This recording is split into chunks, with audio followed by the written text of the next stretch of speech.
what would happen if we moved the garage to be tucked underneath this part of the house, so that we have kind of it split off, and you can come and park in here, and at the front of the garage then you would come back upstairs from inside. But I would still want to make sure that over here that the driveway still comes up at this level, so that in the wintertime your guests don't have to try to navigate outside stairs with all of the ice and everything that we would have. So that'd be kind of dangerous, and I'm sure you don't want them all coming through your garage. So you can see why we've turned the house this way, to try to follow the grade.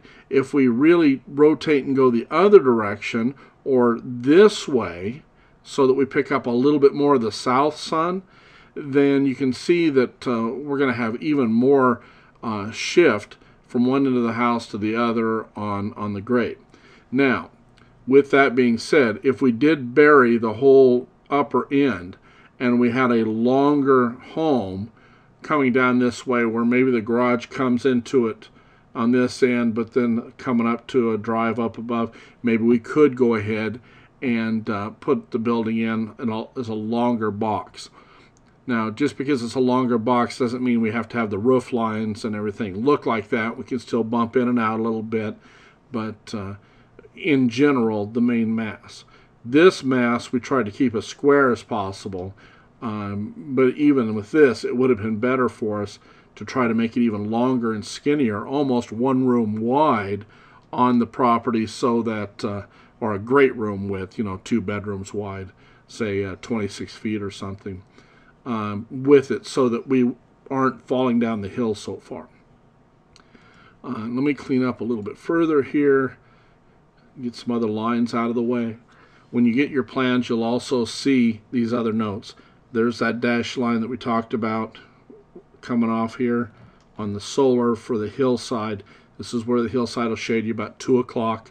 This is sunrise. So you can see that from sunrise to 2 o'clock, this line I have right up the middle, or on your paper, straight up and down on the page, is going to be your best solar gain in the wintertime.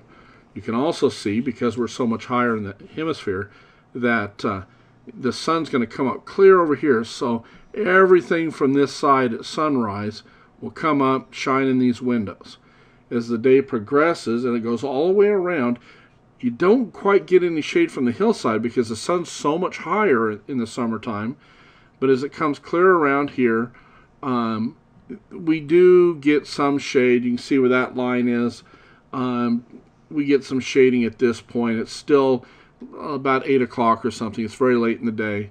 And then sunset's just that much further around.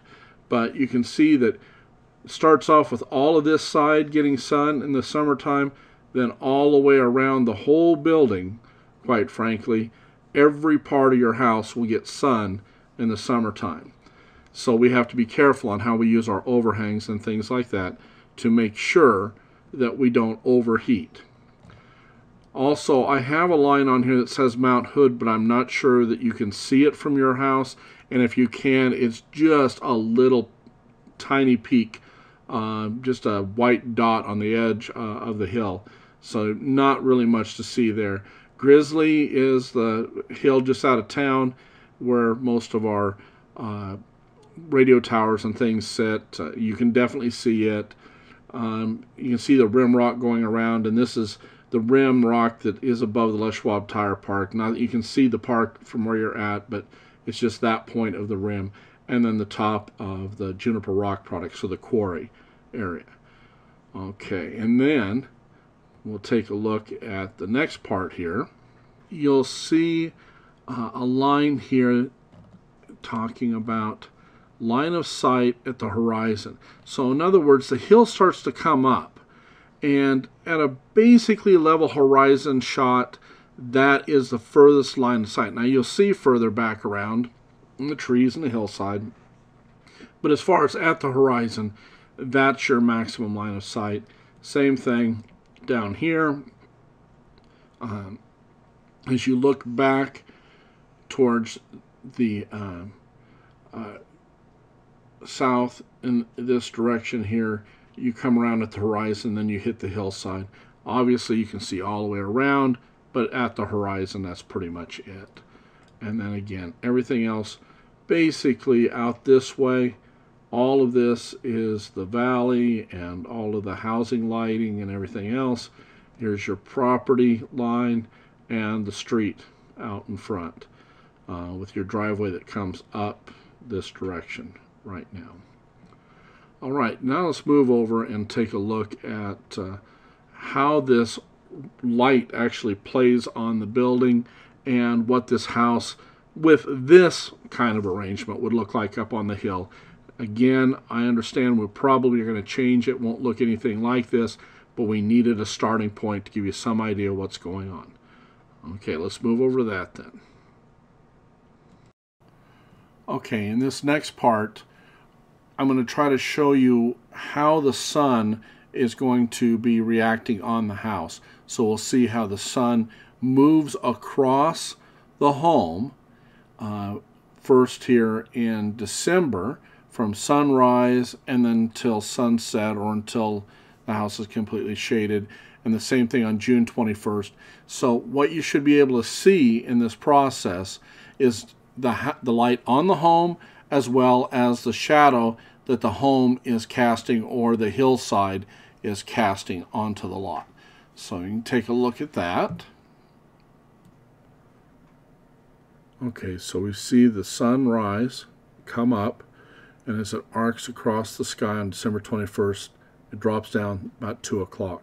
On June 21st, we have the sunrise, and it comes around. You can watch that the sun's much higher. The shadow is very short off the building, but it loops way around. You see it takes a lot longer because we've got almost 15, 16 hours of daylight in the summertime.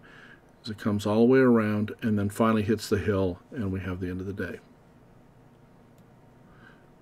In this view, we are basically traveling along the road and coming up your driveway to see what the house would look like, how far it sticks out of the ground. Again, you can see this is the flatter part of the lot. We kind of estimate where we would come around, and this is obviously before any excavation would take place, and how we would have to head up, come up to the front doors, and that's basically what you would see. Now, if we come back here again, I'll give you a little view of how much we'd have to cut into to get this kind of a view. You'll notice that we've got basically 8-foot walls upstairs. Then I've got 9 or 10 foot to the basement, and then I've got more extended below the basement, which is just crawl space. It obviously wouldn't all be there, but I just extended it down for now. There's also a vertical line there that shows where the basement might. You can also see over on the garage side how deep the garage is buried in the hill and why we would need to put some form of retaining wall in there. Also, you can see from this angle how we could cut in the garage underneath the house on this end. We can put a little bit of retaining wall just like we have for the basement along this side here, put a couple garage doors and come in. That will eat up some of the square footage that we have downstairs, so that maybe between the 1,800 up and maybe we can cut out about 400 or 500 square feet down below. Get us a lot closer to that 2,000 square foot mark. And then also, here, something else I'd like to make sure that I make clear.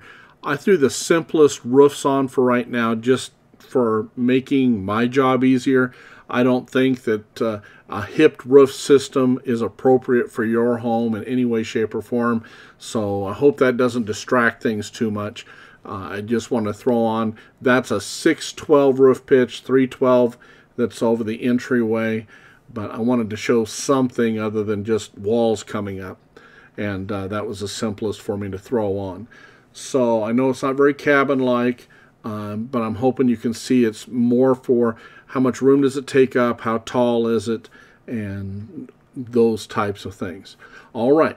Look forward to hearing your comments on this, and we'll get back to you again the first part of the week. Hope you're having a great weekend. Thanks. Bye-bye.